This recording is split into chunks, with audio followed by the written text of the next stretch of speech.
Hey, this is one class you don't want to cut. Networking 101.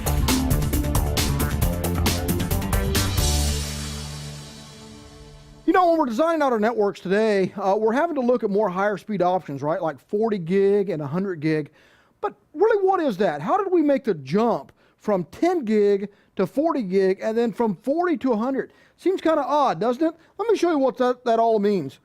You know, we have really went a long way. If you've seen this before, this is Dr. Metcalf's design of what Ethernet what was really meant to be and how this worked in the Aloha network and stuff. So this is his original design, his original signature to it. Very cool. This actually came from Xerox, so a big thanks to them for leaving that up on their website. But when we're talking about 10 or 40 to 100 gig, where this actually started was way back in 2007. The IEEE started up an interest group called the High Speed Study Group, or HSSG. And what they wanted to know is it possible? What's our next speeds? What do we need to do as Ethernet is growing to achieve these higher rates of speed? Then that became to what's called the road to 10 gig or the road to 100 gig. In 2007, they formed the 802.3 BA group. The BA group is what was where, you know, the 40 gig and 10 gig, or excuse me, 40 gig and 100 gig actually came out of.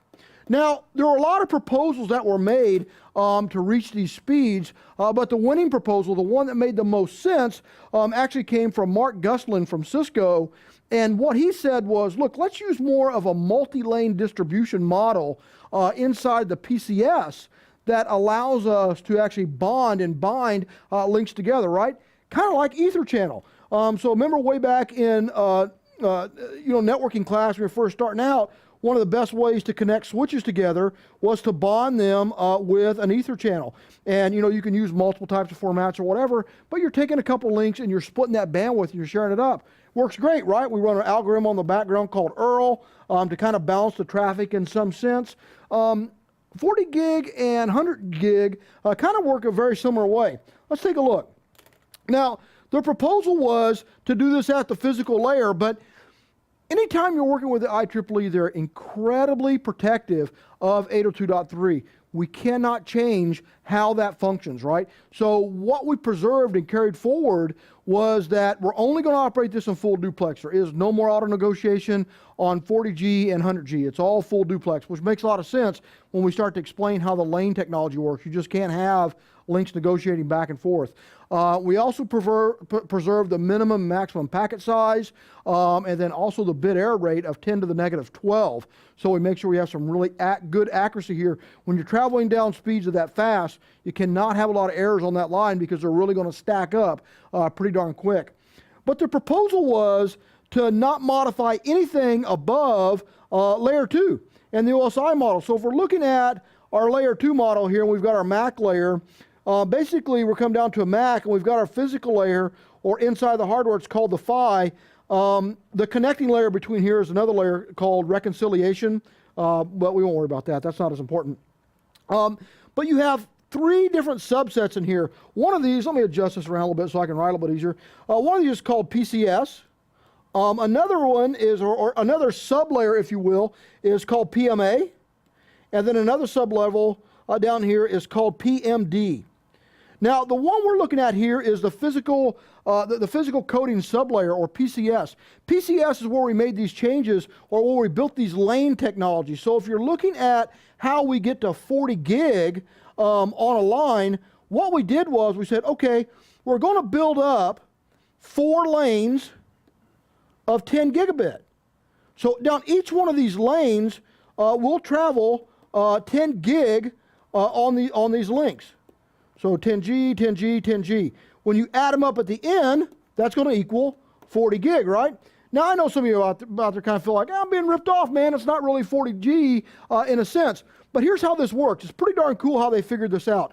They're using the same coding method that we do on 10 gig, 64 by 66.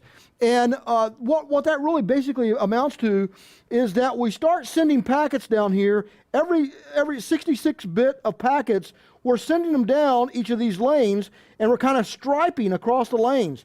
So you got packet 1, 2, 3, 4, 5, 6, 7, 8, 9, 10, 11, 12. You get the picture. And so you're going to start sending all these packets down. They'll stripe across, and then you're going to put a lane marker every now and again between each of these so you know which one of these lanes this traffic is going down. Now, the real cool thing about doing stuff at PCS, there's a couple really cool features here. Number one, it gives me the ability to actually have virtual lanes, right? Because now, because I'm putting these lane markers in here, let me get to a cleaner slide.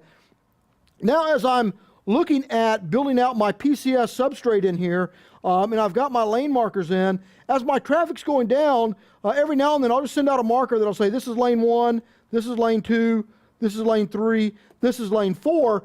As I'm sending that traffic down these paths, they're going to automatically skew out, and they're always going to stay in this same path that they've been sent across. I can use simple multiplexing technology and just say, okay, now this is lane 1A. This is lane 2A, this is lane 3A, and so on and so forth. And it's almost like a virtual link across these that allow me to multiplex and send more traffic down that same thing so I get a lot more capacity on there. This becomes really critical when I start talking about 100G, right? On the 100G side, I'm doing the very same thing, right? This is 40G on 100G. Simple math will tell me that if I'm using 10G on a lane, that must mean that when it comes to using 100G, that I'm probably using 10 lanes. Now, and that is very true. The one piece in here I also want to stress is that this is very flexible, especially on the 100G side, because we want to allow developers to be able to put whatever frequencies or however they want to divide these lanes up. So you can use 10 lanes of 10G, or you can use 4 lanes of 25G. I mean, it really does give you any way you want to set this out. The hard set limits are, you can't go over the frame size. You have to preserve everything in the 802.3 structure, with the exception of auto negotiation. That's gone, thank goodness. And the nice piece is that now when I set up my skew and deskew in here to actually start spooling these lanes out, all my traffic will always stay in these same lanes, and they will not jump lanes, because I'm guaranteed that these markers are keeping track, these virtual lane markers are keeping track of where this traffic is. Now, from a developer side of the house, or kind of what's going to, give you extra double points on Geek Jeopardy when you ever start playing that, is what PCS coding does is developing our architecture to actually run PCS style, is this gives me the ability to actually design this stuff in what's called the CMOS, right? So now I can actually build this stuff into hardware at a substantially lower cost, and everything can mux, demux, skew, and deskew inside of that piece of hardware at each end. So it really drives the cost way, way down on 40 gig and 100 gig as I start to deploy this in the future. And it gives me just tons of scalability, because even though I'm using 10 lanes here, I can divide that up any way I want. It has to come out even, of course, because we've got to be able to assign these lanes accordingly.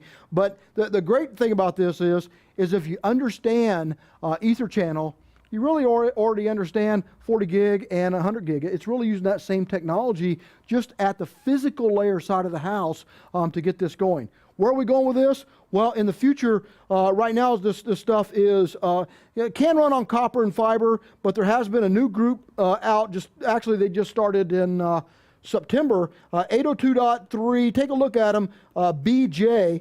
BJ is the group that is looking at 100 gig on copper.